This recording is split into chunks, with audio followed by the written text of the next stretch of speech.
começamos a gravar. Ontem, pessoal, nós falamos sobre a farmacologia dos anti-inflamatórios não esteroidais, né? Nós chamamos de ANIs, e que são fármacos muito populares. Nós vimos que todos eles têm uma eficácia semelhante, são bons anti-inflamatórios, com exceção da dipirona e do paracetamol, que por serem fraquíssimos bloqueadores de COX, nem merecem o título de anti-inflamatórios, mas são analgésicos muito interessantes e o mecanismo de ação analgésica deles não está completamente esclarecido. Já os demais são todos anti-inflamatórios porque são bloqueadores de COX. Eu acho que eu parei no ponto em que eu estava falando para vocês que eu falei, nós chegamos a falar sobre nimesulida, celecoxib, COX-2, COX-1, acho que eu parei nesse ponto, não foi isso?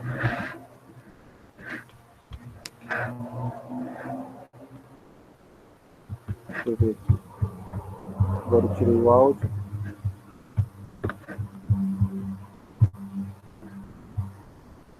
Tá, eu ia comentar qual era a melhor escolha, né? Então, perfeito. É aqui mesmo que nós paramos.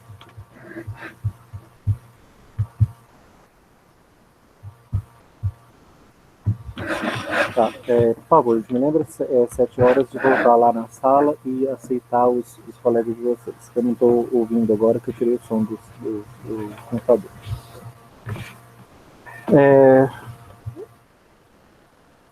Eu não acredito, não sei se eu cheguei a falar, mas se eu cheguei a falar eu vou repetir, que todos esses medicamentos, então, são bloqueadores da ciclooxigenase 2, param a produção de prostaglandinas e prostaciclinas e, com isso, apresentam um efeito anti-inflamatório, porque revertem a vasodilatação, analgésico, porque diminui a sensibilidade à dor, e antitérmico, porque ao parar de produzir essas substâncias, eu reverto o efeito delas, né? E o efeito delas é vasodilatação, aumentar a dor e febre.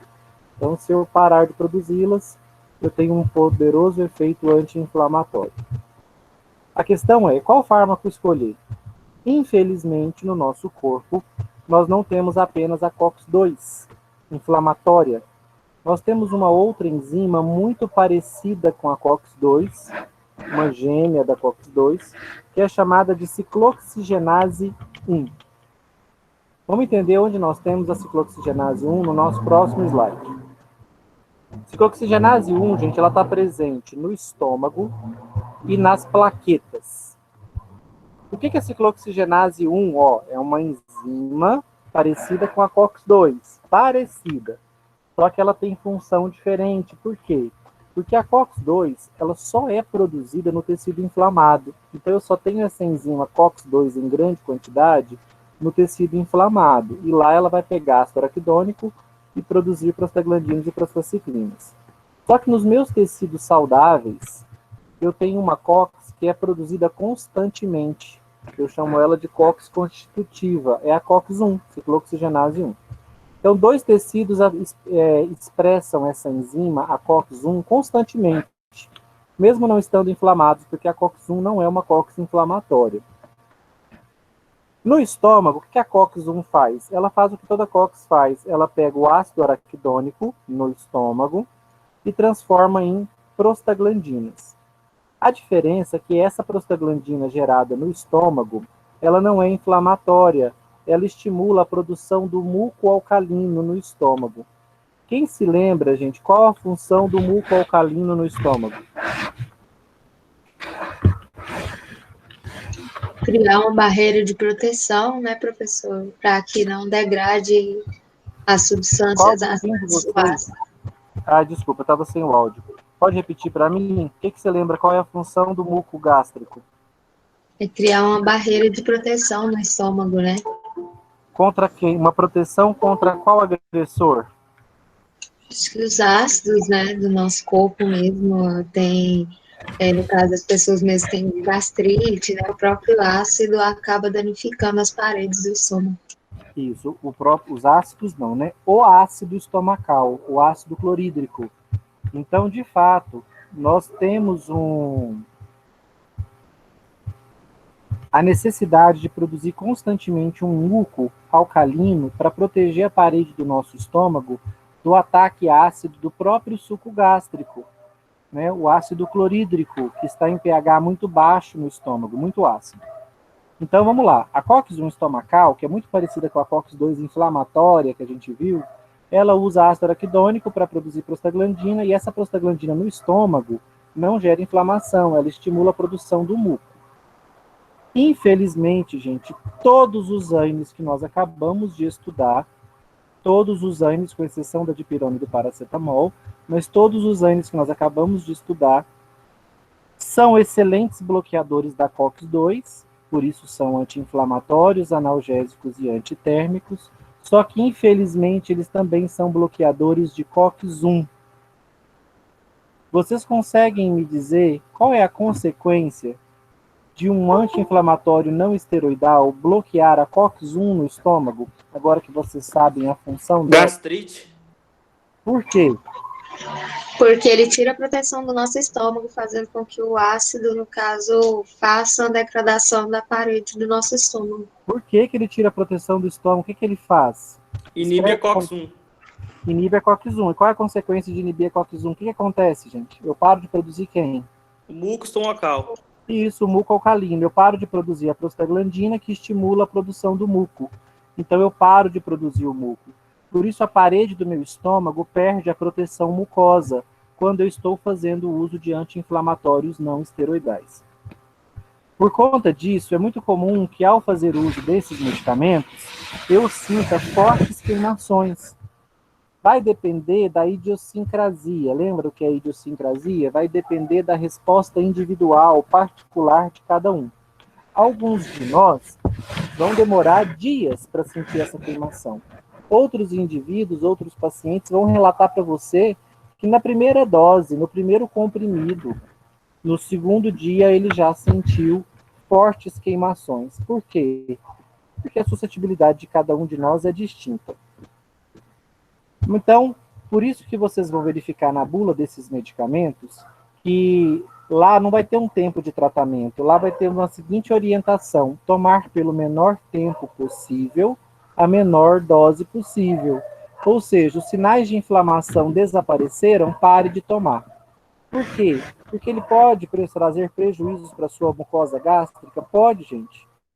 Dependendo do tempo e da dose que eu usar, eu posso prejudicar tanto a produção do muco que o ácido estomacal começa a corroer a parede, e aí eu não tenho uma simples gastrite.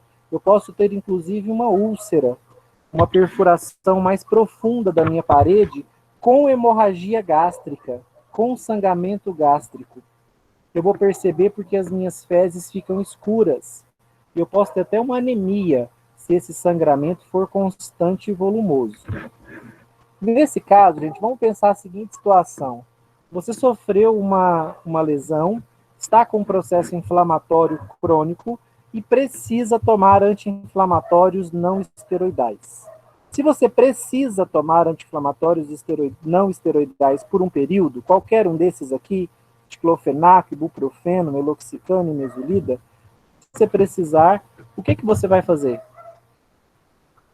Você sabe que ele vai também bloquear a sua COX-1 estomacal, ou seja, vai prejudicar a produção do muco e vai propiciar o surgimento de gastrites e até mesmo de uma úlcera com hemorragia gástrica. Você não quer isso. O que fazer nesse caso se o anti-inflamatório não esteroidal é uma necessidade? Você vai precisar tomá-lo por um determinado período. Professor, eu associaria a um outro fármaco, por exemplo, o Prazol, né, que criaria uma barreira de proteção durante o uso do medicamento. Exato, é o que está escrito aqui. Ó. Como eles bloqueiam COX-1 no estômago, eles vão inibir a produção do muco. Então, isso pode levar à ocorrência de gastrite e até mesmo de quadros mais graves, de ulcerações gástricas. Então, não só de gastrite, né, mas também de ulcerações gástricas. Ulcerações na parede do estômago. Nesse caso, gente, o que é uma prescrição racional? Um prescritor antenado, ele sabe que quando ele vai prescrever um anti-inflamatório não esteroidal, um ibuprofeno, um diclofenaco, por um período mais prolongado, né, por uma semana, por exemplo, por 7 dias, numa dose mais elevada, ou mesmo na dose terapêutica, ele, para proteger a mucosa gástrica do seu paciente, vai prescrever junto um fármaco para barrar a produção de ácido. Então, durante a vigência da farmacoterapia com anti-inflamatório não esteroidal, é usual que o paciente faça uso de um inibidor da produção de ácido gástrico. Os mais populares que nós temos são ranitidina e omeprazol. A ranitidina tem outros fármacos dessa classe, né? Professor, A famotidina. Oi. a ranitidina não foi descontinuada? Não foi não. Talvez a cimetidina tenha sido, porque a cimetidina é o primeiro fármaco da classe da ranitidina, só que ele provoca muitas reações adversas porque ele é um indutor enzimático no fígado. Então ele altera o metabolismo de outros medicamentos. Oi. Pelo menos no hospital onde eu trabalho, está sendo substituída pela cimetidina no momento, mas não pelo fato dela ter sido descontinuada, pelo fato de não estar se encontrando vários medicamentos, né, nessa pandemia, né, para a própria compra em grande volume. Acabou de ser produzido, né? Professor, Oi. aproveitando aqui, é que eu trabalho no Geolab, né?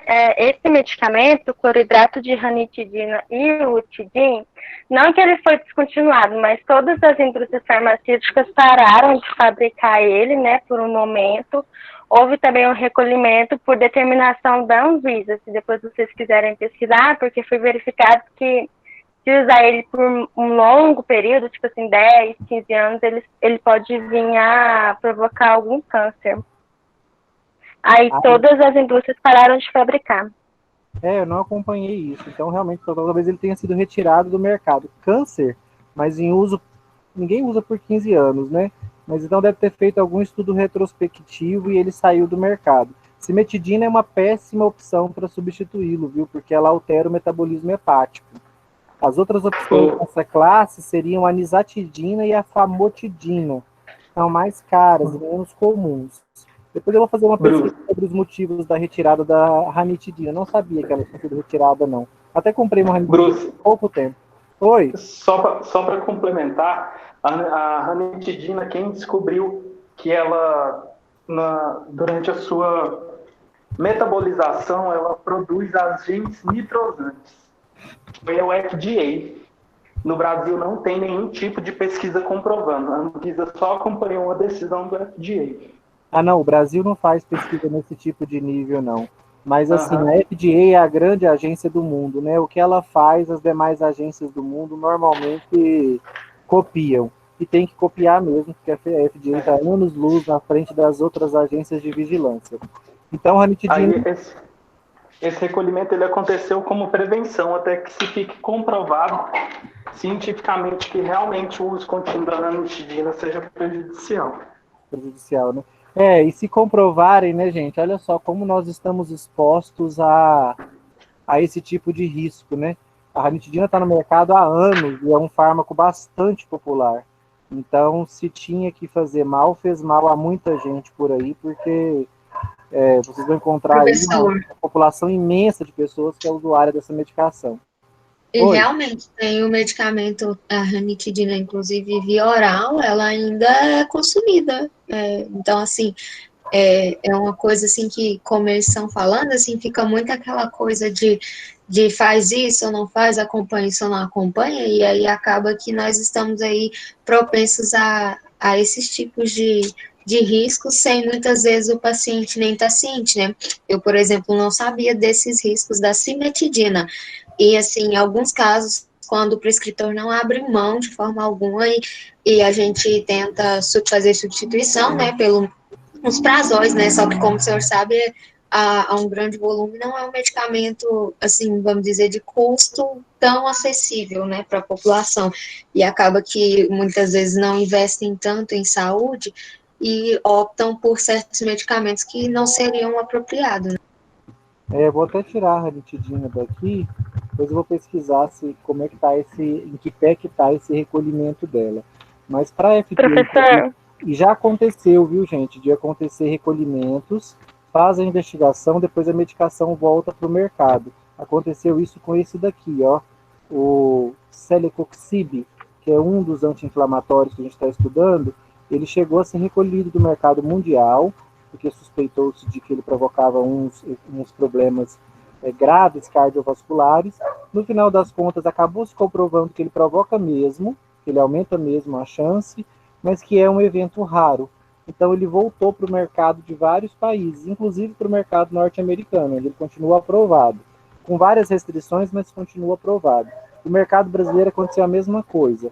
O Celebra, né, que na época era o medicamento de referência, foi retirado do mercado, fez essa investigação. A Pfizer, que era a indústria produtora, comprovou que, de fato, ele provocava esse evento cardiovascular grave, mas que era um evento muito raro, que não justificava tirar o medicamento do mercado. E aí ele voltou para o mercado brasileiro com essa observação na bula, mas voltou.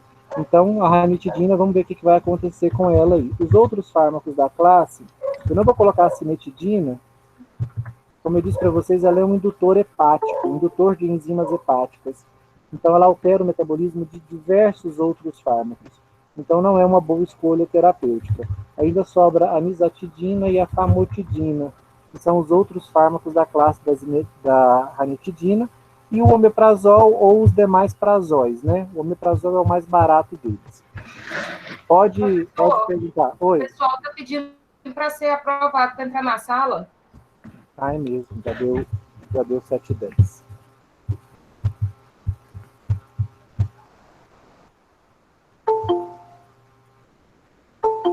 Então, gente, como eu estava falando com vocês, durante a prescrição de um anti-inflamatório não esteroidal por um período mais prolongado, eu preciso associar um protetor da mucosa gástrica, porque eu sei que a produção do muco gástrico, o muco protetor da parede do estômago, vai ficar prejudicada.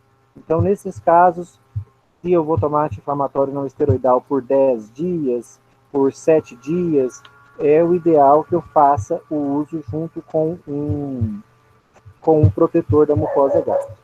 Então, fiquem atentos a isso, porque grande parte das gastrites e ulcerações no Brasil são de origem medicamentosa, são por conta do uso dessa classe de medicamentos aqui, porque as pessoas não sabem disso, fazem uso dessa classe de medicamentos aqui, muitas vezes sem um acompanhamento de um profissional da saúde, como eu disse para vocês, eles são de venda livre, você chega e compra e consome de acordo com o seu conhecimento, com o seu costume.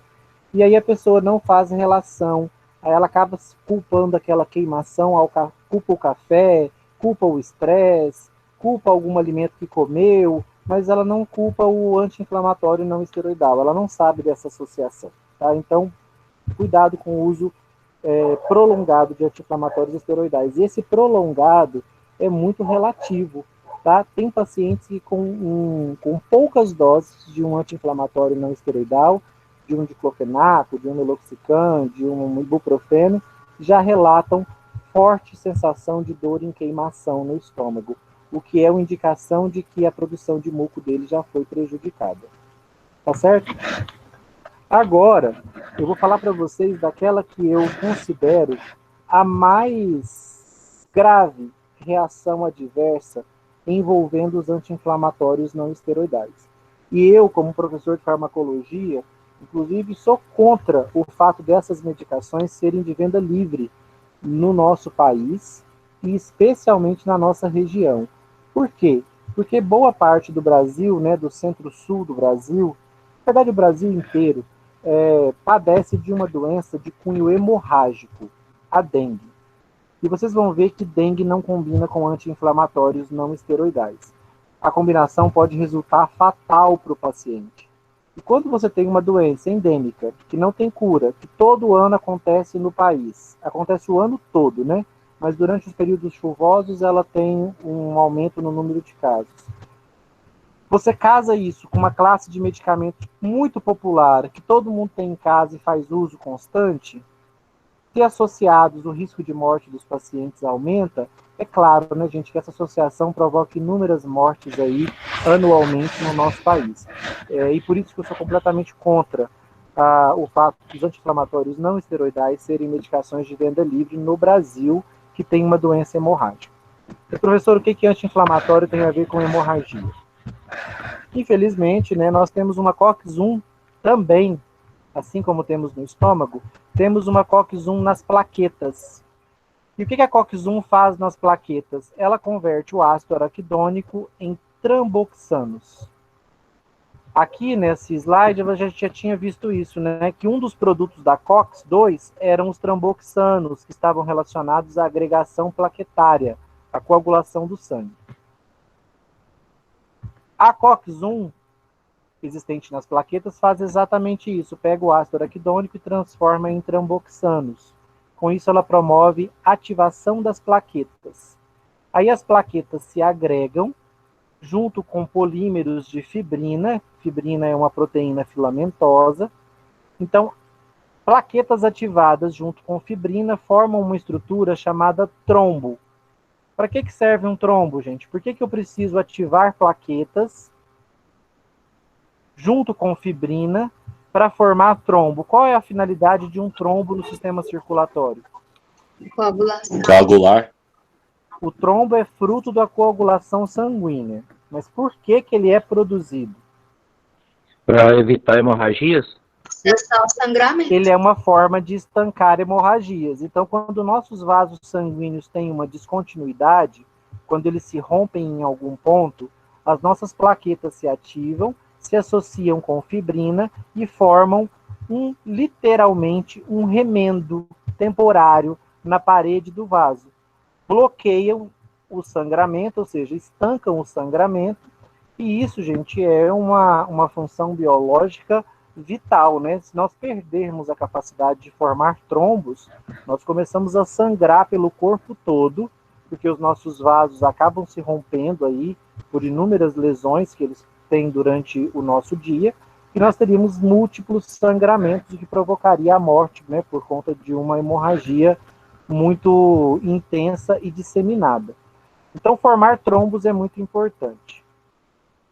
O que o anti-inflamatório não esteroidal, qualquer um deles, faz?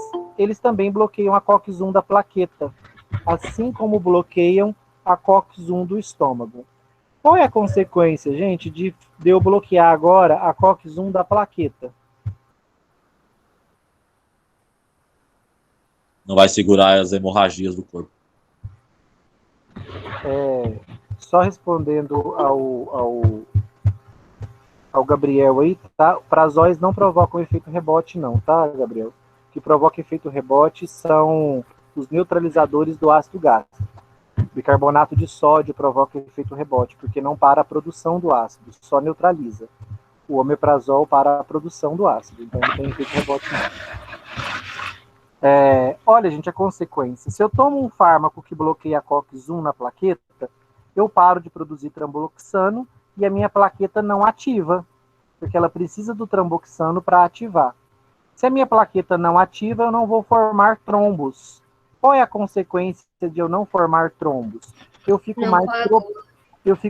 Meu sangue não vai coagular adequadamente, né? A cascata de coagulação sanguínea não vai acontecer de forma adequada, porque vai faltar ativação plaquetária. Eu até posso formar fibrina, mas eu não vou ter ativação plaquetária, por falta de tramboxano. Então, quando eu bloqueio a COX-1 da plaqueta, eu tenho falta de tramboxano, minhas plaquetas não ativam, eu tenho dificuldade de formar trombos. Por isso, eu vou sangrar com mais facilidade. Olha como o uso de anti-inflamatório não combina de mesmo com a dengue. A dengue é uma doença viral que envolve uma queda significativa do número de plaquetas no nosso corpo. Então, a sua quantidade de plaquetas vai caindo. Por isso que a complicação da dengue, a complicação mais grave dela, é a ocorrência de uma hemorragia por todo o corpo, num quadro de dengue hemorrágica, que pode ser fatal. Imagine essa situação em que você está com dengue, o seu número de plaquetas está caindo, e as poucas plaquetas que te sobraram para formar trombos e estancar sangramentos, as poucas que sobraram você está inibindo usando anti-inflamatórios não esteroidais. Concorda que nesse indivíduo, gente, a coagulação sanguínea dele vai ficar profundamente prejudicada? Primeiro porque o número de plaquetas dele caiu por conta da dengue. As plaquetas que sobraram não se ativam porque a COX-1 delas está bloqueada pelo anti-inflamatório não esteroidal. Então, usar quaisquer desses medicamentos junto com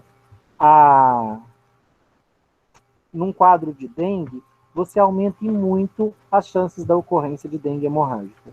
E mais uma vez, muitos dos casos de dengue hemorrágica no nosso país são de cunho medicamentoso. Sabe por quê? Porque a dengue ela não começa com em você e já avisa, é dengue. Né? Não é uma doença que você já identifica de cara. Às vezes começa um mal-estar, uma dorzinha no corpo, um pouquinho de febre. Qual é a medicação que todo mundo tem em casa para tratar febre e para tratar dor? Os bons e velhos anti-inflamatórios. Então tem muita gente que no primeiro sinal de dor no corpo, no primeiro sinal de febre, ele corre no ibuprofeno, ou no diclofenaco, ou no meloxicam, ou na nimesulida, porque é o fármaco que ele toma sempre que ele tem esses sintomas e resolve. Só que dessa vez ele podia tomar esse medicamento? Se era o início dos sintomas de dengue? De jeito nenhum, gente. Ao tomar esse medicamento, ele contribui muito para que a dengue dele evolua para um quadro hemorrágico. Ele começa a sangrar pelas mucosas do corpo todo e pode, inclusive, vir a falecer. E muita gente falece, tá, gente? Muita gente falece porque trata dengue com anti-inflamatório não esteroidal. Ou vinha tomando anti-inflamatório não esteroidal por um outro problema. Vamos supor que você está com uma lesão muscular e vinha tomando a sua nimesulida, o seu diclofenaco aí todo dia. E nós vivemos numa região onde a dengue é endêmica. Aí você contrai a dengue. Você já vinha tomando anti-inflamatório, então suas plaquetas já estavam inibidas. E agora você pega uma doença que ainda diminui o número delas. Quando você perceber, você vai escovar os dentes, começa a ter um sangramento nas suas gengivas. Já é um quadro de dengue hemorrágica, gente. Então, já é um quadro mais complicado, mais difícil de ser tratado e que tem mais chances de evoluir para o óbito. Certinho? Entenderam, gente, essa parte? Do risco associado ao uso de anti-inflamatórios não esteroidais? Sim, não? Dúvidas? Sim. Então, gente, é por isso que eu digo que esses medicamentos, na minha opinião, jamais deveriam ser de venda livre e de uso indiscriminado, como eles são no nosso país. Num país onde não tem uma doença de cunho hemorrágico, tudo bem. Mas num país que tem, a associação deles com a dengue pode e é muitas vezes fatal. Aí você fala, professor, mas nas campanhas o governo fala, se tiver dengue, só use paracetamol ou dipirona. Eles avisam para não tomar esses medicamentos. Tá, gente, depois que você descobre que é dengue. Mas de cara, muitas vezes, você não sabe. Você acha que é uma dor no corpo, uma gripezinha normal, até que surge o racho cutâneo, a dor nas juntas, aí você identifica que é dengue. Mas nesse momento, já pode ter tomado por dias o seu anti-inflamatório não esteroidal e complicado o seu quadro. Professor, Oi. o paracetamol, ele não é muito hepatotóxico no caso da dengue, não? O paracetamol é sempre hepatotóxico. O que a literatura diz é que em doses superiores a 1,2 gramas, 1,2 a 1,5 grama dia, ele é um medicamento hepatotóxico. Até essa dosagem, teoricamente, o fígado consegue processá-lo sem gerar metabólitos tóxicos. Mas acima de 1,2 gramas, o fígado começa a produzir metabólitos tóxicos que podem danificar o tecido hepático. Então, o paracetamol precisa ter um cuidado com dosagem, tá? O Katzung, que é o livro de farmacologia... Oi. Na dengue, assim, quando tá com dengue, já é bom, sempre preferir pela dipirona nesses casos, né? Os dois têm um lado bom e um lado ruim. Eu vou falar agora do lado bom e do lado ruim de todos eles. Dipirona, gente, ela é proibida, inclusive, em alguns países do mundo, porque ela pode causar uma reação adversa fatal, chamada agranulocitose, que é um distúrbio na produção de células sanguíneas. Então, a dipirona pode provocar um grave distúrbio na produção de células sanguíneas. Nos Estados Unidos, ela é proibida por conta disso. No Brasil, ela nunca foi proibida. A nossa agência de vigilância sanitária entende que é um evento adverso raro, e por isso mantém a dipirona no nosso mercado. E no Brasil ela é especialmente popular. Talvez ela seja até mais popular que o próprio paracetamol como analgésico de primeira escolha, né?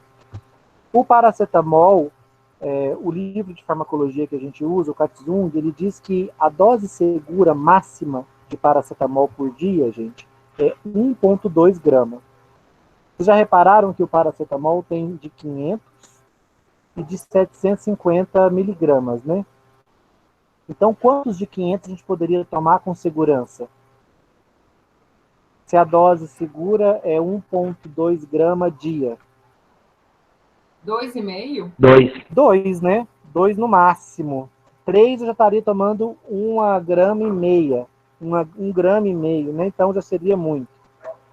O de 750, então, quantos que eu posso tomar com segurança? Só um. Só um. Se eu tomar 2, eu já passo 1,2 gramas. Tá? E esse Tilenol-CAF, que é de 1 grama? 1 grama, ele está dentro ainda da dosagem máxima diária, né? É 1,2 grama dia que o Katzung traz. Só que se você, por exemplo, tomar 2 desse de 1 grama por dia, você passa muito. Eu nunca... Professor, os médicos geralmente prescrevem de 6 horas. Passa muito. A dose diária chega a 3 gramas do que costuma ser prescrito, tá? Para adultos. No Brasil, as pessoas chegam a tomar 3 gramas dia. Tem gente que toma esse de 750 miligramas de 6 em 6 horas, o que vai dar 3 gramas dia. Eu não tomo de jeito maneira. Tá? Alguns livros de farmacologia são mais condescendentes, fala que você pode tomar até 2 gramas dia. Eu não passo de 1,5, para ser bem sincero. Isso porque eu sou um homem de porte mais avantajado, né? Eu tenho quase 100 quilos, então eu me permito tomar aí 2 de 750, que seria 1,5. Mas é porque é o fígado de um homem de 100 quilos. Mas se eu tivesse 50, 60, eu não passaria de 1 grama de jeito nenhum. Porque também tem a sua capacidade metabólica, né? A intensidade metabólica do seu fígado, o seu volume de distribuição, o tamanho do seu corpo. Mas a literatura diz isso sobre o paracetamol. Nós temos muitos quadros de hepatite medicamentosa aí, de insuficiência hepática provocada pelo paracetamol. Mais um medicamento que é comercializado aí como, infelizmente, né, gente, a tal da venda livre, ela passa para a população uma impressão de uma sensação de segurança que é falsa, né? Então, pessoas morrem por distúrbios sanguíneos provocados pela dipirona? Sim. Tem gente que tem falência hepática por causa do paracetamol, ou insuficiência hepática por conta dele? Também. Vamos falar aqui dos outros. Vocês devem ter reparado que parte deles eu pintei de laranja e escrevi COX-1. E esses aqui eu pintei de amarelo e escrevi COX-2. O que seria o meu anti-inflamatório ideal, gente? Meu anti-inflamatório ideal, vocês concordam comigo que ele teria que ser um bom inibidor de COX-2? E COX-1, ele deveria inibir ou não? Não. Não, né? Porque se ele inibe COX-1, eu tenho problemas estomacais, e se ele inibe COX-1, eu tenho distúrbios de coagulação sanguínea. Então, inibir COX-1 é um péssimo negócio. O meu anti-inflamatório ideal, o anti-inflamatório não esteroidal dos sonhos da indústria farmacêutica, é um anti-inflamatório que bloqueia apenas COX-2. Ele não existe. Tá ok? Não existe. O Celecoxib, os Coxibs, quando chegaram no mercado, eles chegaram com essa proposta de que eles eram bloqueadores de COX-2 e não bloqueavam COX-1. O mercado fez festa, né? Até que, enfim, chegou o anti-inflamatório ideal no mercado. Gente, não só não era o ideal, ele bloqueia COX-2 preferencialmente, sim, mas ele também bloqueia COX-1? Bloqueia. E eles ainda podem provocar problemas cardiovasculares graves. Por isso saíram de muitos mercados, e nos mercados que permaneceram com restrições. Foi um grande escândalo, tá, gente? Depois do escândalo do Celecoxib, depois do escândalo da talidomida, Esse aqui é um dos maiores escândalos da indústria farmacêutica que eu já acompanhei, porque eles vieram como a última novidade do mercado, como o anti-inflamatório ideal, que só bloqueia COX-2 e não bloqueia COX-1, e no final das contas não era nada disso. Eles bloqueavam a COX-1 também, eles só tinham uma preferência de ligação pela COX-2, e para piorar, ainda se envolveram em problemas cardiovasculares graves. Infarto do miocárdio, tá, gente? Com vítimas, inclusive, mundo afora. Saíram de alguns mercados, na época eles foram recolhidos no Brasil, o mesmo que está acontecendo agora com a nimesulida, e eles acabaram, para alguns mercados, eles não voltaram. Outros mercados, como o brasileiro, a Pfizer, que é a fabricante, conseguiu convencer e o medicamento voltou pro mercado. Um dos coxibes, depois vocês, especialmente os alunos da farmácia, tá? É bom estudar essas coisas. Depois vocês estudam aí a história. Deixa eu escrever aqui.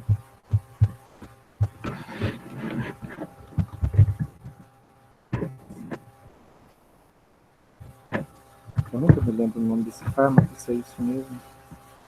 É isso mesmo. Ó, Vioxx e o caso polêmico do anti-inflamatório da Merck. Quem é o Vioxx, gente? É um coxib, é um dos anti-inflamatórios dessa classe que existia na época. O Vioxx é o rofecoxib. Quando estourou esse escândalo de que esses medicamentos que tinham chegado ao mercado dizendo que eram os melhores do mercado, que eram o anti-inflamatório dos sonhos da indústria, porque só bloqueava COX-2, não bloqueava COX-1, então não tinha problema estomacal, nem atrapalhavam a formação dos trombos, eles passaram a ser extremamente prescritos. Esse Vioxx, na época, era simplesmente o medicamento mais vendido do Brasil. E ele precisou ser retirado do mercado brasileiro. Quem sobrou no mercado brasileiro é o Celecoxib e o Heterocoxib, tá? Os nomes de marcas são Celebra e Arcoxia. Restaram esses dois. O Vioxx, que era o rofecoxib, foi retirado. E eles, de alguns mercados, como por exemplo na Austrália, todos eles foram retirados. Nos Estados Unidos, quase todos foram retirados do mercado. O Celecoxib voltou, só que ele voltou com uma restrição. Ele tem uma indicação muito específica nos Estados Unidos. Então é um fármaco muito pouco prescrito por lá. No Brasil, gente, é o anti-inflamatório das classes altas, tá? Ele já foi bastante caro, aí mais de R$150. Hoje a patente dele caiu, então ele já está mais barato, mas ele ainda é o mais caro desses anti-inflamatórios todos aqui. Então quando você vai em um médico de classe média, você sai de lá com a prescrição de um coxib. Eles sempre prescrevem coxib, que é o mais caro dos anti-inflamatórios, mas que são umas medicações bastante polêmicas, tá? Porque estão associadas a eventos cardíacos graves. Especialmente no Brasil, onde a nossa população padece tanto de doenças cardíacas, o uso desses medicamentos é bastante contraditório, bastante. Meloxicam e diclofenaco são COX-2 também seletivos? Gente, eles têm uma preferência de ligação pela COX-2, tá? Por favor, não significa que nenhum deles se liguem apenas a 2 e não se liguem a 1. Todo mundo se liga a 1 também. Esses em amarelo, eles têm apenas uma preferência de ligação pela 2 e se ligam menos na 1. Isso é bom ou ruim? Bom, é bom. Porque eu tenho um efeito menos e efeitos opostos. Já no caso dos de cima aqui, ó, AS, ibuprofeno e dometacina, eles se ligam mais na COX-1 do que na 2. Isso é ruim, gente? Ó, eles se ligam mais na COX-1 do que na 2, que é a anti-inflamatória. Então, o que significa? Que esses anti-inflamatórios têm um perfil de efeitos adversos muito intensos, porque eles se ligam mais na COX que provoca o efeito adverso do que na COX que provoca o efeito farmacológico anti-inflamatório. Então, por isso, esses medicamentos em amarelo têm alguma vantagem em relação a esses em laranja. exceto o celecoxib, se você considerar que ele tem duas desvantagens. Ele até pode ser um COX-2 preferencial, né? Ele pode até se ligar preferencialmente a COX-2, mas ele é mais caro e está relacionado a eventos cardíacos graves. Pode desencadear eventos cardíacos graves. Por fim, gente, ela que talvez seja hoje o mais popular anti-inflamatório não esteroidal do Brasil, a nimesulida. Por qual motivo? Porque é extremamente barata. É a mais barata de todos eles. E por que a nimesulida é um anti-inflamatório tão barato? Ela é um bloqueador de COX? É. Um bloqueador de COX tem preferência por COX-2, mas também se liga em COX-1, só que menos. Mas a nimesulida, gente, eu não vou dar de mão beijada, tem uma atividade na apostila para vocês fazerem, eu só vou dar um alerta sobre ela. Depois dessa disciplina, vocês não vão mais usar e nem vão prescrever nimesulida. Só para vocês terem uma ideia, em mercados de países como Austrália, Japão, Canadá, Estados Unidos, que tem a agência de vigilância sanitária mais poderosa do mundo, esse medicamento nunca foi aprovado. Simplesmente não é vendido lá. Na União Europeia, ele está permitido, só que tem uma ressalva clara de que ele nunca deve ser a primeira opção terapêutica na inflamação. Você tenta qualquer um outro antes dele. Ele não deve ser a primeira escolha.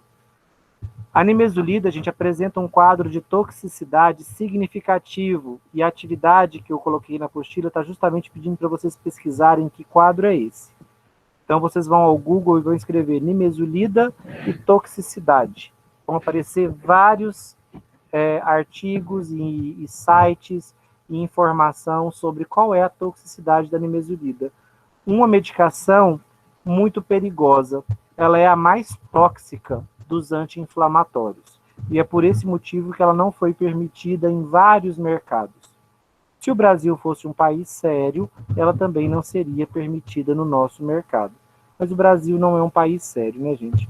Por interesses possivelmente econômicos, a nimesulida é um anti-inflamatório, infelizmente, muito popular no Brasil e prejudica a saúde de muitas pessoas por aí. Vocês vão ler e vão descobrir qual órgão que é especialmente prejudicado pela toxicidade da nimesulida.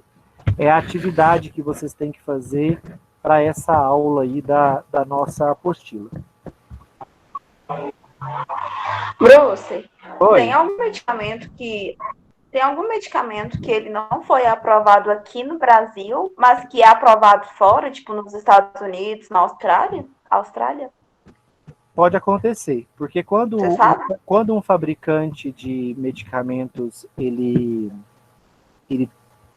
termina o estudo clínico e ele monta o dossiê para a vigilância sanitária, ele tem que apresentar um dossiê para todas as vigilâncias sanitárias dos países onde ele quer ser vendido. Então, por exemplo, eu terminei de desenvolver um medicamento novo, eu vou submetê-lo à Anvisa no Brasil, à EMA na Europa, à FDA nos Estados Unidos. Pode acontecer da FDA aprovar, o Brasil também, a EMA reprovar. Aí ele vai ser vendido nos Estados Unidos, vai ser vendido no Brasil e não vai ser vendido na Europa, que reprovou. Então, isso pode acontecer. E a gente olha muito o que a FDA aprova e o que ela reprova, porque ela é uma agência muito qualificada e politicamente independente, né? Então, agências de muitos países podem sofrer pressões políticas e acabar aprovando medicamentos que não são adequados, não são ideais ou não comprovaram segurança. Nesses adequadamente, né? Então, por isso, a Agência de Vigilância Sanitária norte-americana goza de uma reputação melhor que as outras. E... já está tudo atrasado mesmo, né? Eu vou contar uma historinha. Por que a FDA, a Anvisa dos Estados Unidos, tem essa reputação superior à dos outros? Porque no passado, na década de 60, se não me engano, uma medicação, a talidomida, foi comercializada mundialmente. Ela foi aprovada em vários países do mundo, na Europa, no Brasil, no mundo todo. E ela começou a ser tomada, as mulheres começaram a tomar a talidomida, Só que a talidomida começou-se a perceber, começou a nascer no mundo todo bebês sem braços. Um quadro chamado focomelia. E esse é o grande, ou talvez o maior escândalo da história da indústria farmacêutica. E aí foi se descobrir o que está provocando, né? Bebê nascendo sem braço no Brasil, na Europa, no Japão, o que está acontecendo? Foi se investigar, era culpa da talidomida, uma medicação que tinha feito estudo clínico, tinha se mostrado segura no estudo clínico, foi aprovada pelas vigilâncias de vários países do mundo, de praticamente todos, e quando ela começou a ser usada mesmo, né, pela população em geral, começaram a surgir esses casos de bebês mal formados. Até porque grávidas não fazem parte de estudo clínico. Então essa não foi uma reação adversa percebida no estudo clínico, mesmo porque gestantes não fazem estudos clínicos, né, desse tipo de droga. Sabe qual foi o único país do mundo onde a talidomida não provocou o nascimento de nenhum bebê sem braços? Os Estados Unidos, porque foi o único país do mundo cuja agência de vigilância sanitária negou. A FDA não considerou que o dossiê da talidomida estava completo. Não acreditou que ela estava provando segurança. Então, a FDA barrou, falou, não, nos Estados Unidos você não tem autorização para vender esse fármaco. E lá não foi vendido. Então, a geração talidomida, né, os bebês mal formados, surgiram no mundo todo, foram milhares de crianças que nasceram deformadas, mas nos Estados Unidos não. Então, isso trouxe muita fama para a FDA, né? Inclusive, a farmacêutica que barrou a talidomida, né, nos Estados Unidos, ela foi até condecorada pelo presidente dos Estados Unidos num reconhecimento ao trabalho técnico dela, né, que barrou essa medicação lá nos Estados Unidos. Então, gente, muitas vezes o estudo clínico, embora seja um estudo muito criterioso, ele não mostra todos os eventos adversos. Olha a ranitidina que vocês acabaram de me falar aí, que saiu do mercado por conta de uma suspeita de gerar substâncias cancerígenas quando metabolizada. Olha que absurdo, a ranitidina está no mercado há décadas. Né? Se realmente isso se comprovar, imagina a quantidade de pessoas que já devem ter padecido de câncer por culpa de uma medicação, e pior, né, de uma medicação muito popular, usada por muita gente. Eu mesmo já usei ranitidina algumas vezes. Então, enfim, e uma questão metabólica que talvez pudesse ter sido detectada anteriormente. Então, mesmo o teste clínico não nos promove tanta segurança, gente. Então, é por isso que medicações não devem ser usadas de forma irresponsável de maneira nenhuma. A gente usa medicamento apenas como último recurso. E a nossa sociedade, cada vez mais, ela quer o medicamento como primeiro recurso. Ela não quer ela não quer fazer dieta e exercício físico para emagrecer, ela quer medicamento para emagrecer. Ela não quer fazer atividade física e meditar para poder dormir, ela quer medicação sedativa para dormir. Então nós nos expomos com muita facilidade a essas moléculas e muitas vezes os efeitos delas no nosso corpo podem ser muito nocivos, né? Inclusive gerar doenças aí fatais. Acabamos de ver que um simples anti-inflamatório que a gente compra na farmácia como se fosse bala, pode provocar uma hemorragia fatal quando usado em concomitância com um quadro de dengue. Então, e mata muita gente. Ano passado acompanhei a morte de um rapaz, conhecido de conhecidos meus. O garoto aqui de Anápolis, inclusive, fazia medicina em Marabá. E morava sozinho lá para fazer medicina, e teve um mal-estar, dor no corpo e tudo mais, e ele era usuário de nimesulida, sempre que, né, o medicamento que ele tinha em casa. Começou a passar mal, dor no corpo, não sei o que, febre, nimesulida. Tomou nimesulida uns 3, 4 dias, e aí começou a sentir um gosto muito forte de sangue na boca. Aí ele ligou para uma amiga, a amiga falou, vamos no médico, né, tem alguma coisa errada. Chegou no hospital, a gente já era um quadro gravíssimo de dengue hemorrágica. O menino morreu com 23 anos de idade. Mas por quê? Porque ficou durante 5 ou 6 dias, se não me engano, fazendo uso de nimesulida mais de uma vez por dia, e ele não estava com uma simples febre, ele estava com dengue, e ele acabou tendo o número de plaquetas muito reduzido, a coagulação sanguínea dele ficou bastante prejudicada, e quando tentaram tratá-lo, já era tarde demais. Então, pensa, num rapaz de 23 anos. Então, isso acontece com muita frequência Brasil afora, porque esses medicamentos estão aí na cestinha de medicamentos de todos nós. Não esqueçam da atividade da nimesulida, viu? Vocês precisam se informar sobre a toxicidade desse medicamento e restringir o uso dele ao máximo possível. Quanto a, só para a gente concluir, né? Qual anti-inflamatório, então, tomar, gente? Meloxicam e diclofenaco, os oxicans, né? Meloxicam, piroxicam, tenoxicam, diclofenaco, aciclofenaco, são potentes anti-inflamatórios. Você toma uma única dose por dia, normalmente, 15 mg de meloxicam ou 50 mg de diclofenaco. Vão bloquear a COX-1 também, mas menos que o ibuprofeno e a indometacina, por exemplo, e são medicamentos melhor tolerados e têm um bom preço. Posso tomar ibuprofeno? Posso. Apesar de ele ter um perfil intenso de bloqueio da COX-1, até posso.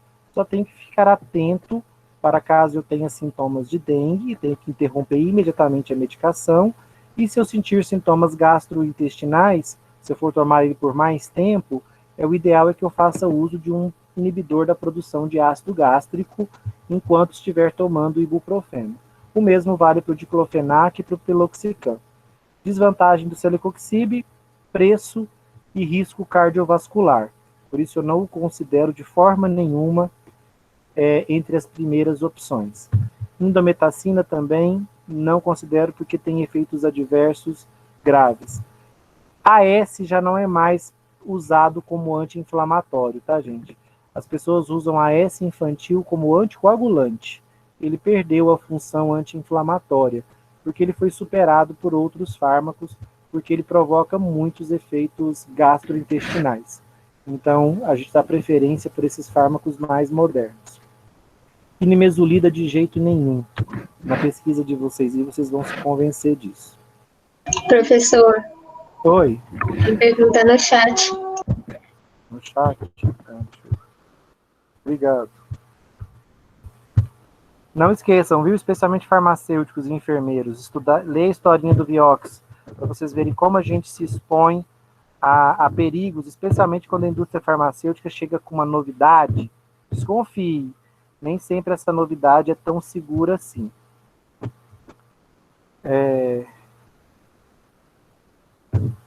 Quem quer perguntar? Gabriel, professor, por que os anti-inflamatórios sobem a pressão? Não, teoricamente, anti-inflamatórios não estão relacionados ao aumento da pressão, não. Eles vão reduzir a sua coagulabilidade do sangue. Eles vão diminuir a coagulação sanguínea. Mas não são fármacos que estão relacionados aí diretamente a um aumento da pressão arterial, não. Talvez o uso de um anti-inflamatório específico, mas eles não promovem retenção de líquidos, eles não promovem aumento de líquidos no corpo, que poderia aumentar o volume sanguíneo e aumentar a pressão. E também não são aceleradores do coração e nem vasoconstritores, que seriam outros mecanismos que promoveriam aumento de pressão. O que eles fazem, né, gente, é inibir a produção de prostaglandinas, que são vasodilatadoras. Então, ao parar de produzir essas substâncias, você pode acabar levando a uma contração de vasos, e contração de vasos aumenta a pressão. Mas não são ligados diretamente ao aumento de pressão, não. Quem aumenta a pressão são os fármacos que a gente vai estudar agora, os anti-inflamatórios esteroidais. Esses sim, se usados cronicamente, podem aumentar a pressão. Anti-inflamatório esteroidal, que nós vamos estudar agora, são esse grupo aqui de fármacos, são os mais poderosos anti-inflamatórios que existem. Muito mais poderosos, inclusive, do que os anti-inflamatórios não esteroidais que nós acabamos de estudar. Vamos começar esclarecendo essa nomenclatura. Por que essa classe não está agrupada lá junto com os outros? Por que ela está separada? E por que a gente chama eles de anti-inflamatórios esteroidais. Há um motivo para isso, gente. É porque esses fármacos, eles são produzidos a partir de um hormônio que é um hormônio esteroidal. Que hormônio é esse? O cortisol. Vou contar a historinha do cortisol para vocês. Quando pesquisando, né, o corpo humano, os cientistas descobriram que nós produzíamos um hormônio sempre que estávamos debilitados, com muitas lesões, com muitos focos inflamatórios no corpo. E aí eles perceberam que esse hormônio que a gente produzia quando estava com muita inflamação no corpo tinha propriedade anti-inflamatória. Então, ou seja, o nosso próprio organismo produz uma substância anti-inflamatória. Ao pesquisar essa substância, nós descobrimos o hormônio cortisol. É ele o nosso hormônio anti-inflamatório. Então, sempre que estamos com uma inflamação no corpo, a nossa glândula suprarrenal produz o hormônio cortisol. E ela produz o hormônio cortisol a partir do colesterol. A substância que a suprarrenal usa para produzir cortisol é o colesterol. E tanto o colesterol quanto o cortisol são moléculas esteroidais. Por isso que todas as moléculas que têm uma estrutura semelhante ao cortisol ou ao colesterol, a gente agrupa como esteroides. Porque eles têm, gente, essa estrutura química comum aqui, ó. Esses 4 anéis, anel A, anel B, anel C, anel D. Anel A, anel B, anel C, anel D. Essa estrutura, na química, é chamada de núcleo esteroide. Então, todas as moléculas que possuem essa cadeia, esses 4 anéis organizados dessa forma, todas as moléculas que possuem essa estrutura são chamadas de esteroides. O cortisol possui, então o cortisol é um hormônio esteroidal. O colesterol possui, então o colesterol é um lipídio esteroidal.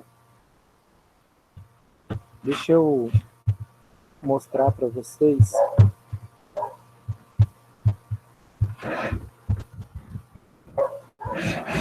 Ó, aqui mostra para vocês, ó, a estrutura do colesterol.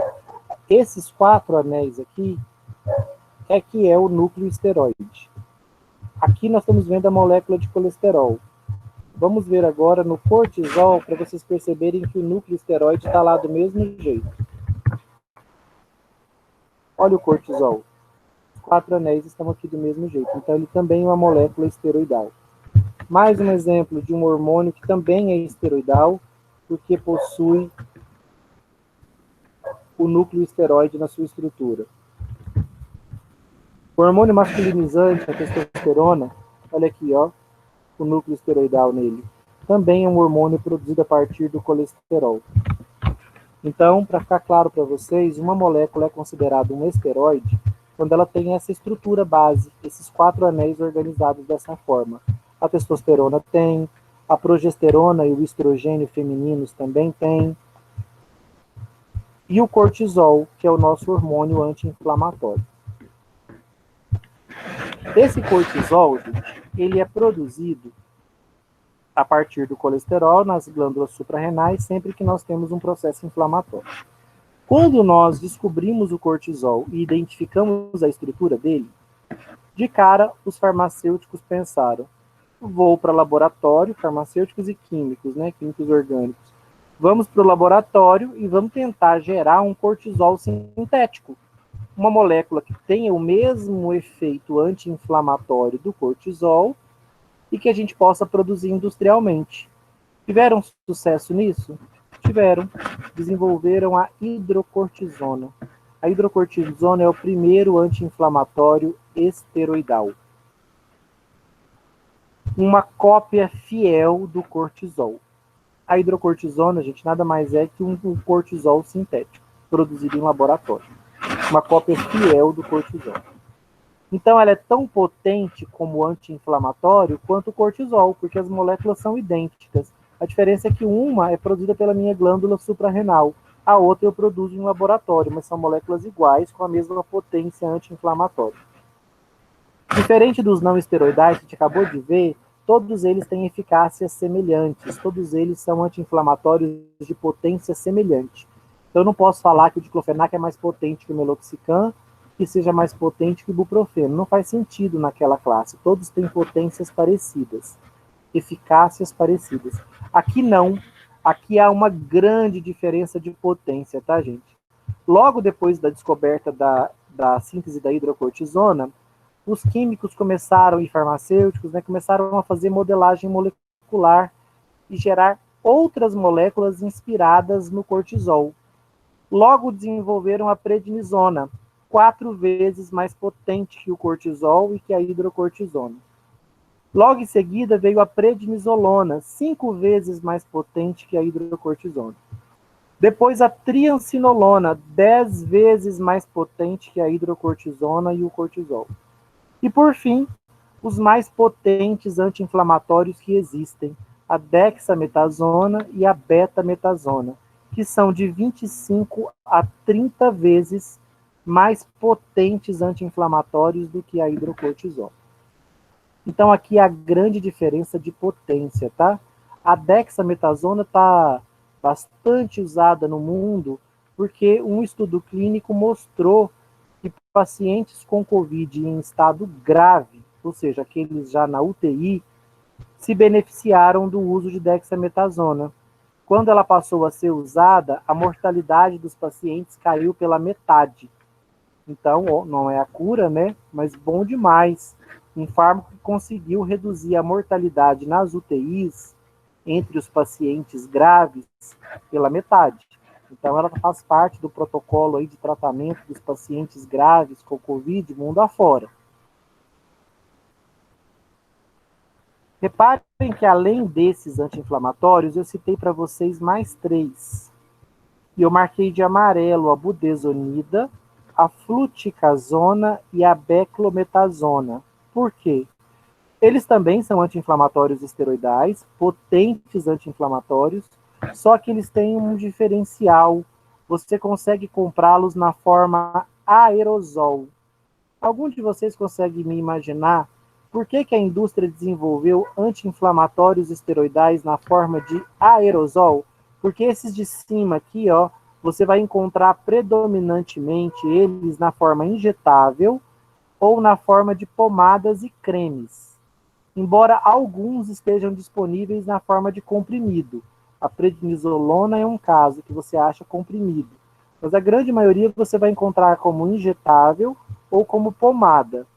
Por que vocês acham que esses 3, budesonida, fluticasona e beclometasona, foram desenvolvidos como aerosóis? Para qual necessidade clínica? Para asma? Que tem asma? Nós temos doenças inflamatórias no trato respiratório, tanto na árvore respiratória superior quanto na inferior.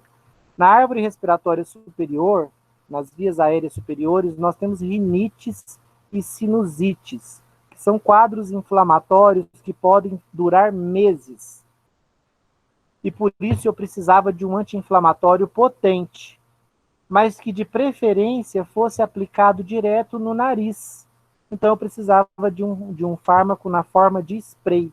E por isso eu desenvolvi esses fármacos que eu posso tratar rinites e sinusites de forma local, tópica, aspergindo eles direto no meu nariz.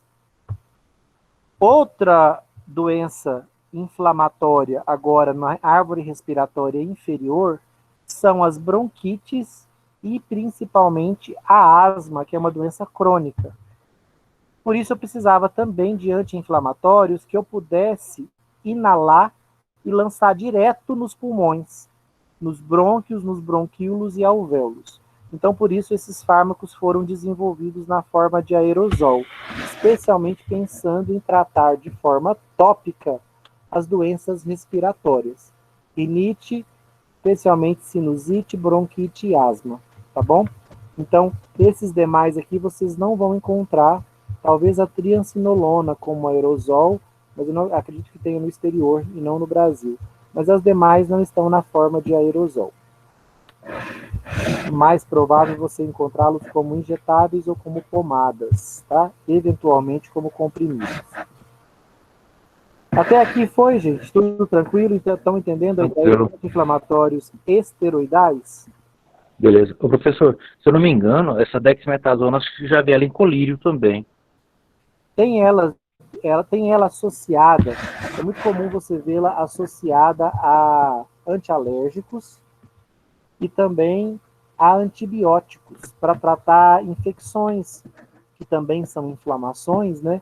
Então você trata com um anti-inflamatório e com um antibiótico, tanto em medicações para inflamações de mucosas em geral, nos olhos, nos ouvidos, no nariz. Então vocês vão ver aí comumente a Dexa e a Beta em associações. Tem inclusive uma medicação que eu gosto muito para alergia, até uma medicação de uso meu, assim, produzido aqui pela Brain Pharma, o Celestamine. Ele é uma associação de betametasona, se não me engano, ou de Dexa, uma das duas, com dexclorfeniramina, que é um antialérgico. Então é um antialérgico fantástico. É uma associação que tira e queda. Você toma, a alergia desaparece. Pelo menos para mim, né? Tem uma eficácia muito, muito interessante. Vamos falar sobre mecanismo. Os anti-inflamatórios esteroidais, gente, eles se ligam no nosso corpo ao mesmo receptor que o cortisol se liga. Claro, né? Eles são moléculas inspiradas no cortisol. A hidrocortisona mesmo é uma cópia do cortisol. Então, eles se ligam no mesmo receptor do cortisol, que é chamado de receptor de glicocorticoides. Por isso, gente, no mercado, vocês não vão ouvir muito o termo anti-inflamatório esteroidal. Esse é um termo mais técnico. E até entre profissionais, às vezes na farmácia comunitária, vocês vão ouvir o termo corticoide ou glicocorticoide. Mas eu acredito que o termo corticoide seja até mais popular do que glicocorticoide e do que anti-inflamatório esteroidal, mas é a mesma coisa, tá? Se eu disser para você que ela tratou uma doença com um glicocorticoide ou com um corticoide, ela tomou um desses medicamentos aqui. A mesma coisa que anti-inflamatórios esteroidais. Esses medicamentos, pessoal, eles têm um efeito farmacológico muito profundo. Por quê? Quando eles se ligam ao seu receptor, eles vão lá no núcleo da célula e alteram a expressão gênica das células. O que significa? Ele altera, gente, a forma como a célula produz proteínas. Isso é uma mudança muito profunda na bioquímica da célula. Então ele muda a forma como a célula expressa suas próprias proteínas. Ele muda a transcrição gênica. A célula estava produzindo determinado tipo de proteína, sob o efeito do anti-inflamatório, ela passa a produzir outro tipo de proteína. Pode diminuir a produção de determinadas proteínas e aumentar a produção de outras. Esse é um efeito farmacológico muito profundo, tá? É a mais profunda alteração que um medicamento pode provocar na bioquímica de uma célula, é ele ser capaz de alterar a sua produção de proteínas. E os anti-inflamatórios esteroidais fazem isso. Está escrito aqui, ó, eles alteram a expressão gênica das células com profundos efeitos anti-inflamatórios. Por isso são muito, mas muito mais potentes do que os anti-inflamatórios não esteroidais que nós vimos há pouco. Tanto que aqueles que nós vimos há pouco vão ser usados para inflamações corriqueiras. Agora, processos inflamatórios, doenças inflamatórias graves ou crônicas vão demandar o uso de anti-inflamatórios esteroidais. Tá certo? Só que esses medicamentos, gente, o efeito anti-inflamatório deles se dá por quê? Porque eles diminuem a produção de fosfolipase A2 e de COX-2 e também diminuem a produção de citocinas inflamatórias. Então, o estado inflamatório no tecido diminui. Prestem atenção nesse mecanismo. Eles diminuem a produção de fosfolipase e a produção de COX. Qual que é a diferença que vocês conseguem pensar em relação ao mecanismo dos anti-inflamatórios não esteroidais? O que eles fazem, gente? Qual é o mecanismo No caso, ele não seria tão indicado também para um asmático, né, professor? Ou pacientes que sofrem de problemas respiratórios, né? Porque se ele diminuir a produção de fosfolipase, aí, consequentemente, o ácido araquidônico não vai ser produzido e não vai ter leucotrienos, né? Não, isso é ótimo para tratar um asmático, ora. O leucotrieno no asmático não provoca broncoconstrição? O Sim. leucotrieno faz o asmático ter dificuldade respiratória, porque trava os brônquios dele. Se eu diminuo a quantidade de fosfolipase, eu não vou ter ácido araquidônico. Sem ácido araquidônico, eu não vou ter leucotrienos. É tudo que um asmático quer. Os anti-inflamatórios esteroidais são base do tratamento da asma. Então, no caso, ele é melhor do que os esteroidais. Os esteroidais... Não, ele é melhor que os não esteroidais, né? Sim, exatamente. Os não esteroidais, eles só bloqueiam COX. Por isso que eles são ruins para asma, porque daí todo o ácido araquidônico fica disponível para LOX. Agora, o que eu estou falando para vocês é que os esteroidais, os corticoides, eles diminuem a quantidade de fosfolipase e a quantidade de COX. Eu quero destacar para vocês essa diferença, porque os AINES, eles não interferem na quantidade de COX. Eles inibem COX. As COX que estão na célula, eles vêm, se ligam nelas e inibem elas. Os esteroidais, os corticoides, eles não inibem COX, eles diminuem a quantidade, a produção de COX. É um efeito muito mais profundo. E também diminuem a produção de fosfolipase A2 pela célula. Ou seja, ao parar a produção de fosfolipase A2 da célula, eles param toda a cascata inflamatória. Toda. Por isso que o mecanismo anti-inflamatório deles é muito mais profundo. Eles param a produção das duas principais enzimas que promovem a inflamação. A fosfolipase A2, que produz o ácido araquidônico, e a COX, que produz as prostaglandinas e prostaciclinas. Eles também diminuem a produção de citocinas, que são substâncias pró-inflamatórias, muito importantes para manter o estado inflamado. Por isso, esses fármacos são potentes anti-inflamatórios. E há uma diferença de mecanismo, tá? O anti-inflamatório esteroidal diminui a produção tanto de fosfolipase A2 quanto de COX-2. O não esteroidal, que nós estudamos antes, ele bloqueia COX-2 apenas. Não tem nenhum efeito sobre fosfolipase. Tá? Então, o efeito de anti-inflamatório esteroidal é muito mais profundo. Tão profundo, gente, que eles são mais que anti-inflamatórios. Eles são imunossupressores. O que significa ser imunossupressores? Significa que se eu usar essas medicações por muito tempo, eles vão deprimir a minha resposta imunológica. Como? Eles vão reduzir a ativação das minhas células imunológicas e vão, inclusive, diminuir o número de células imunológicas, os leucócitos. Eu vou diminuir a quantidade de células de defesa que tem no meu corpo. Não só a quantidade, mas também as que restarem vão estar menos ativas. Gente, isso é bom ou ruim? É ruim. Ruim. Por que é ruim? Meu corpo vai ter menos proteção, né? Menos células de proteção para o corpo. Exato, né? Sempre que nós estamos imunossuprimidos, falta defesa imunológica contra patógenos. Então nós podemos ter aqui, ó, infecções oportunistas. Isso, inclusive, é uma reação adversa dos anti-inflamatórios esteroidais usados cronicamente, uma reação adversa muito grave, porque à medida que eles inibem a sua resposta imunológica, você pode começar a ter uma série de infecções oportunistas, que vão se aproveitar do fato de que a sua imunidade está baixa. Baixa por conta dos anti-inflamatórios esteroidais, que diminuem o seu número de células de defesa no seu corpo. Só 2 pacientes vão se beneficiar do efeito imunossupressor. Sabe quem, gente? Olha que loucura, né? Olha como o universo da farmacologia é amplo. Alguns indivíduos vão tomar corticoides, anti-inflamatórios esteroidais, buscando justamente imunossupressão, buscando justamente debilitar o seu sistema imunológico. Fala, professor, essa pessoa é doida? Ela está tomando para diminuir a imunidade dela? Sim. Vocês conseguem imaginar algum motivo? para alguém fazer isso? São os que têm doença autoimune? Doenças autoimunes é um dos motivos. Na doença autoimune, gente, é o meu sistema imunológico o agressor. É ele que está atacando um tecido do corpo.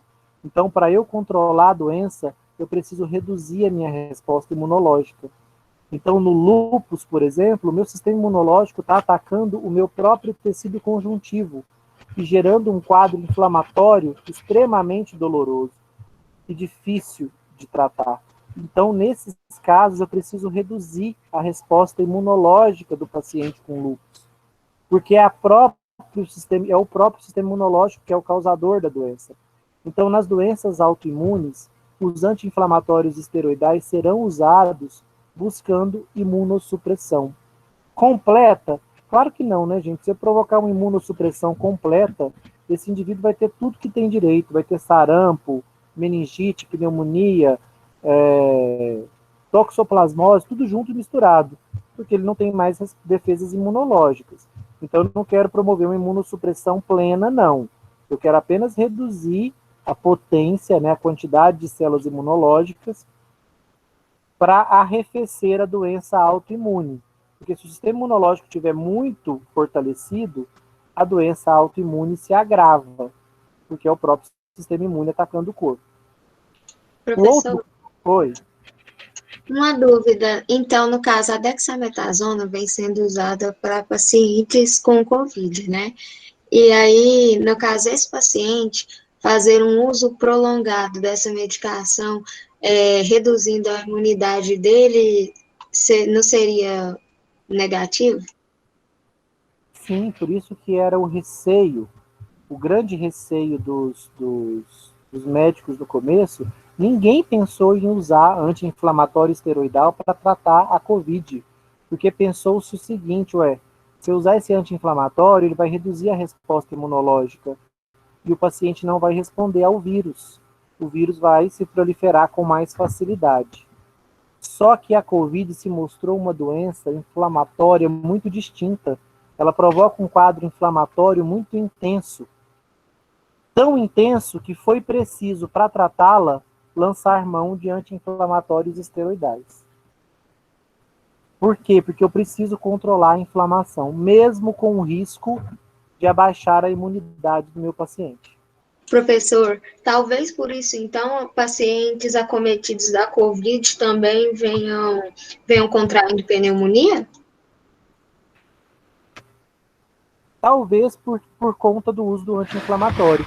Muitas dessas respostas a gente só vai ter quando fizermos estudos clínicos retrospectivos desses pacientes. Nós vamos, por exemplo, no futuro, certamente virão estudos do tipo: pacientes que usaram dexametasona durante o tratamento da Covid, quantos relataram infecções oportunistas? X. Aí eles fazem o tratamento estatístico e aí vão dar respostas para nós. Será que a dexametasona não ajudou no tratamento da Covid, mas ao mesmo tempo não deixou os pacientes mais expostos a infecções oportunistas? Talvez a resposta seja sim, talvez seja não. Vai depender desses estudos que vão ser feitos no futuro. Hoje nós podemos só levantar hipóteses. Essa é uma hipótese? O uso de um anti-inflamatório esteroidal para tratar uma infecção pode deixar o paciente suscetível a essa e a outras infecções? Pode. Na Covid, ela se mostrou uma necessidade porque a tempestade de citocinas que o Covid provoca, que a Covid gera, ou seja, um quadro inflamatório muito intenso, acabou demandando o uso de anti-inflamatórios mais poderosos, o uso da dexametasona. Então, eles tentaram e viram que teve uma boa resposta. O motivo da pergunta é exatamente esse, professor, porque pelo menos os pacientes que a gente acompanha no isolamento, muitos deles demonstram o aparecimento da pneumonia durante o período de isolamento. Alguns se recuperam, alguns não, mas aí o senhor falando, eu liguei uma coisa com a outra. Certamente. Para vocês terem uma ideia, esses medicamentos abaixam tanto a imunidade da gente que a criança que usa eles no aerosol, ela está sempre aspergindo eles na boca, né? Então, boa parte da dose desses medicamentos fica na língua. a imunidade da língua vai caindo tanto que é muito comum que essas crianças tenham sapinho, que é uma candidíase, né? Uma infecção fúngica, que só acontece em pessoas imunodeprimidas. Não é que a criança está imunodeprimida, mas a língua dela, a boca, teve uma queda significativa da imunidade, porque usou essas medicações por muito tempo. E aí a imunidade da boca cai. Então, se eu usá-los no meu pulmão, a imunidade do meu pulmão vai cair, a imunidade do meu corpo como um todo vai cair? É possível, tá? É bastante possível, porque eles, inclusive, gente, diminuem a resposta de linfócitos. E os linfócitos são nossas células de defesa mais importantes. Eles que comandam a imunidade adquirida. Então, reduzir a ativação de linfócitos é bastante complicado. Professor. Numa situação normal, a Dexa nem seria tentada numa doença viral, viu? Nem seria tentada. Ela só foi tentada na Covid por puro desespero. O que aconteceu com o coronavírus? De repente, nós vimos as nossas UTIs lotadas com uma doença que nós não sabíamos tratar. E nós começamos a tentar de tudo, gente, literalmente. Então, na Itália, por exemplo, eles usaram medicações do tratamento do HIV, porque estavam desesperados, né? Uma quantidade absurda de mortes, não conseguindo conter a infecção. Vocês acompanharam, né? O mundo todo acompanhou o que aconteceu na Itália, todo mundo de olho arregalado e assustado, esperando chegar a sua vez. Então lá eles tentaram de um tudo, tentaram medicação para tratar o HIV, não deu certo, até que começaram a tentar a Dexa. E aí a Dexa se mostrou surpreendentemente promovendo aí uma melhora no quadro do paciente grave. Eu sou muito crítico do uso da Dexa na prevenção, naquele paciente que ainda não está grave, e tem muita gente usando. Por que eu sou crítico? Porque eu acho que se eu usar ela desde a prevenção, eu posso acabar reduzindo a imunidade do paciente. E aí deixando esse paciente suscetível a, por exemplo, uma pneumonia. Professor. Oi. Deixa eu fazer uma pergunta. O meu namorado ele tem um processo alérgico que manifesta nas mãos, é crônico. E uns dias para trás ele andou tomando o dipropionato de betamethasona. Ele andou tomando umas 3 doses, que é injetado. E aí ele apresentou um processo de sangramento pelo pênis, ou uma semana, mais ou menos. E ontem ele foi ao médico e o médico relacionou esse sangramento a essa medicação. Tem base essa que é sobre a medicação? Olha, não que eu conheça, eu posso verificar na bula, você também pode olhar na bula do profissional, tá, nas reações adversas, se tem alguma reação adversa mencionando sangramento. Eu vou terminar a aula agora falando das reações adversas que ele provoca. Você vai ver que as reações adversas associadas a eles não incluem sangramento. Então a gente precisa verificar, porque o sangramento pode ser... Foi na urina, né, que ele detectou o sangramento? Não, na urina não. No pênis mesmo, em dias normais. Ah, tá. Nunca ouvi falar disso. Se fosse na urina, a gente poderia desconfiar de uma toxicidade renal. E aí o sangramento, na verdade, aconteceu lá no rim, aí desceu pelos ureteres junto com a urina e saiu na uretra, e você viu o sangramento na urina. Agora, no próprio pênis, eu nunca soube. Vou até olhar, depois de terminar a aula, aqui na bula da betamethasona, se tem alguma menção. Sobre as reações adversas desse medicamento, você pode me chamar no privado, que se eu achar, eu comento com você. Essas medicações, gente, que têm um efeito adverso, um efeito farmacológico tão profundo, elas também têm reações adversas muito intensas. A questão é que a literatura diz que se eu usá-los por até 15 dias, eu não vou ver grandes problemas, não vou ter grandes problemas. Então, se eu usar essas medicações por até 15 dias, eu não vou ter reações adversas medicamentosas tão significativas. Agora, se eu passo de 15 dias e faço uso dessas medicações de forma crônica, aí eu vou ter um problema. Vários problemas. Por quê? O uso crônico desses medicamentos, ou seja, a partir de 15 dias de medicação, eu começo a ver todo esse perfil de reações adversas. Uma delas nós já falamos, né? Reduzo a imunidade do paciente e posso ter infecções oportunistas. Só 2 pacientes vão querer reduzir a imunidade. O paciente que tem as doenças autoimunes. Eu não falei o outro, não. Falei? Acho que alguém perguntou alguma coisa e eu esqueci. Ou eu falei o outro? Eu acho que não falou, não. O outro paciente, gente, é o transplantado. Porque quem rejeita um transplante é o nosso sistema imunológico.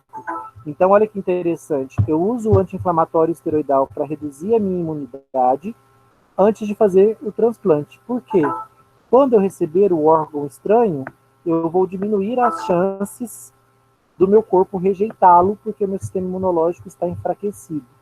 Então, eu posso enfraquecer o meu sistema imunológico com um medicamento, com um corticoide, para reduzir as chances de rejeição de um transplante.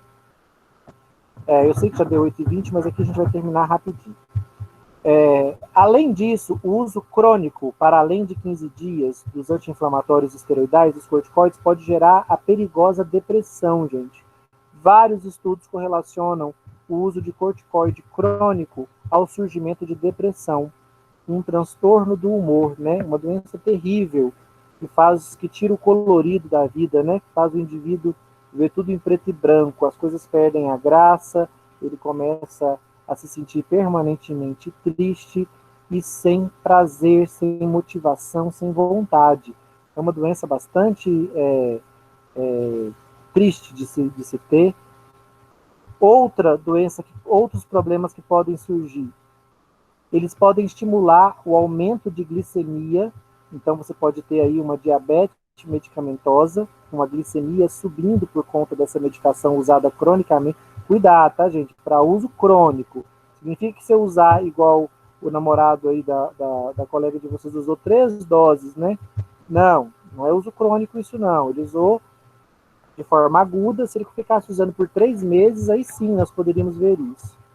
Aumento do catabolismo proteico. O que é isso? Começa a degradar proteínas no corpo. Os fisiculturistas passam longe de anti-inflamatórios esteroidais. Os atletas também. Por quê? Porque esses medicamentos ao longo prazo, eles quebram proteínas. Então, eles diminuem a massa magra, diminuem a força muscular, que é tudo que um fisiculturista, um atleta não quer, né? Eles provocam um quadro muito típico dos anti-inflamatórios esteroidais e que é clássico num paciente que está intoxicado por esses medicamentos, que é uma redistribuição da gordura nos ombros, no pescoço e na face. Essa redistribuição da gordura nos ombros, no rosto e na face, gente, gera um quadro que a gente chama de face de lua, cara de lua cheia. E realmente, quando você olha para o paciente, ele está com o rosto todo arredondado. Por quê? Porque os anti-inflamatórios provocam uma redistribuição da gordura corporal justamente no rosto, nos ombros e no pescoço. Então ele tem um pescoço mais largo e um rosto arredondado. A gente chama cara de lua cheia. A penúltima, né, que a gente vai falar, já falamos da infecção oportunista, é a retenção de água e sódio.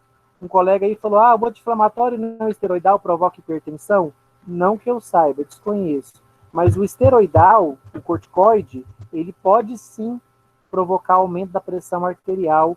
O hipertenso tem que tomar muito cuidado em tomar essas medicações. Por quê? Porque eles fazem reter sódio e água. Isso gera edema, acúmulo de líquidos no corpo. E isso aumenta o volume de sangue, então provoca aumento da pressão arterial. Então eles podem gerar edema e hipertensão. Esse inchaço, gente, provocado pelos corticoides, só quem já acompanhou alguém com esse tratamento sabe do que eu estou falando. Não é um simples inchaço, não, gente, é deformidade. A pessoa fica com um aspecto de que ela foi inflada. Não é uma gordura comum que tem as suas curvas. A impressão que você tem é que a pessoa inflou. Se você conhece uma pessoa hoje e ela descobre uma doença inflamatória crônica e começa a tomar esses anti-inflamatórios aqui cronicamente, se você encontrar com ela daqui a 6 meses, você não vai reconhecê-la. Ela infla. Pescoço e queixo quase desaparecem. Ela fica com aquele estado como se fosse um obeso mórbido. Mas aquilo ali é pura retenção de líquidos provocada pelo uso dos anti-inflamatórios esteroidais. Eles promovem forte retenção de sódio e água, geram um edema generalizado, um edema que deforma o indivíduo. Se parar de usar, ele vai voltar ao normal? Vai. Tá? Ele elimina o líquido, a água e volta para e volta a perder todo esse peso, que na verdade não é gordura que ele ganhou, é um acúmulo de água e sódio. Isso que eu ia perguntar. Quais seriam indicados, então, para esse pessoal que acomete esse... Infelizmente, gente, vocês vão ver gente com a cara de lua cheia, totalmente deformadas, mas que não podem parar de tomar. Simplesmente porque a doença inflamatória não dá sossego. Algumas doenças autoimunes, como lúpus, não vão te dar opção. Você vai precisar usar. Aí o paciente começa a apresentar isso aqui tudo, ó. Depressão, aumento de glicemia, se torna diabético, tem problemas de hipertensão, tem infecções oportunistas, mas se ele parar de usar, ele não tolera a doença. É muito triste, tá? E dependendo do quadro, eu vou precisar interromper temporariamente essa medicação, porque eu quero evitar essa síndrome aqui, ó. Eu não vou dizer o que ela é, mais uma pesquisinha para vocês fazerem, junto com a danimesulida, síndrome de Cushing, tá? A síndrome de Cushing é um quadro fatal. Então, anti-inflamatórios esteroidais, corticoides, usados cronicamente em dose alta, podem matar? Podem. Como? Síndrome de Cushing. Depois vocês pesquisam. A síndrome de Cushing medicamentosa, ela é provocada pelo uso desses medicamentos cronicamente e em doses altas. Esses indivíduos vão evoluir para o óbito e tendo um quadro de síndrome de Cushing, uma síndrome fatal. Oi, pode dizer.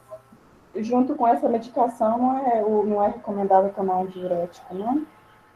Muitas vezes, quando o edema está muito exagerado e a pressão está começando a se descontrolar, o paciente faz uso de um diurético. E olha que terror, né?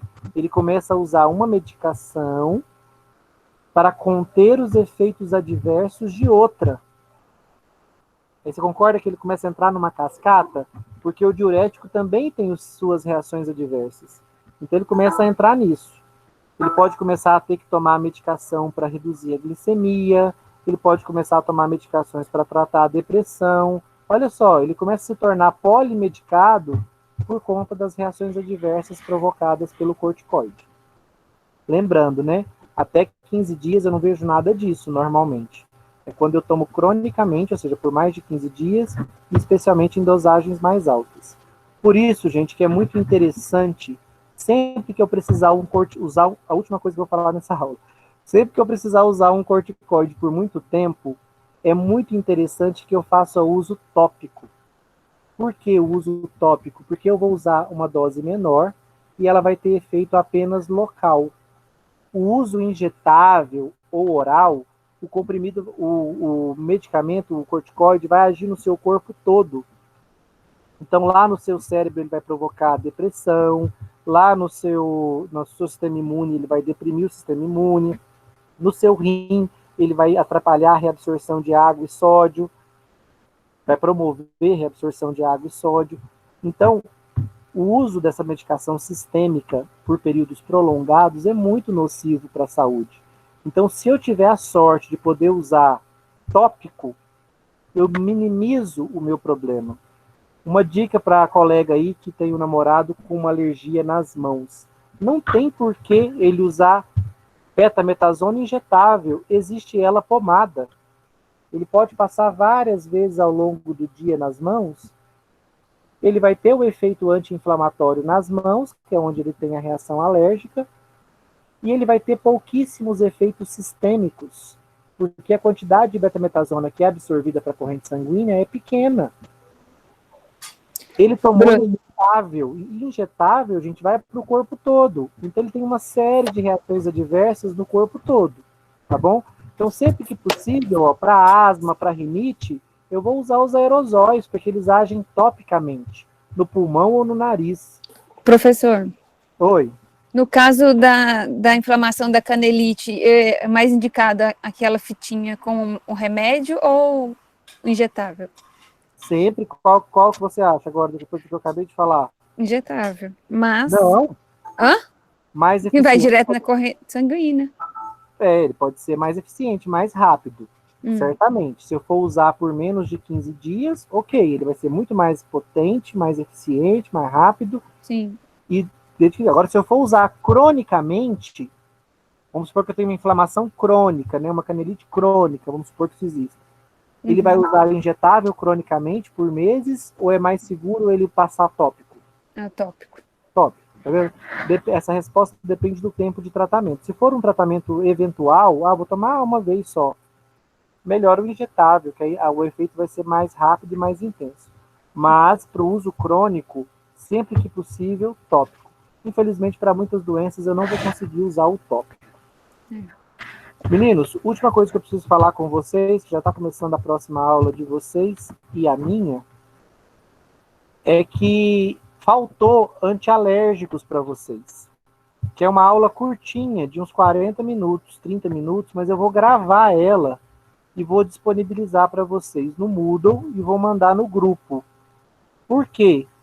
Porque vocês não podem ir para o próximo bimestre sem esse conteúdo, porque o matutino foi até antialérgicos. A aula de vocês no noturno rende menos, por conta dessas entradas mais demoradas da turma do noturno.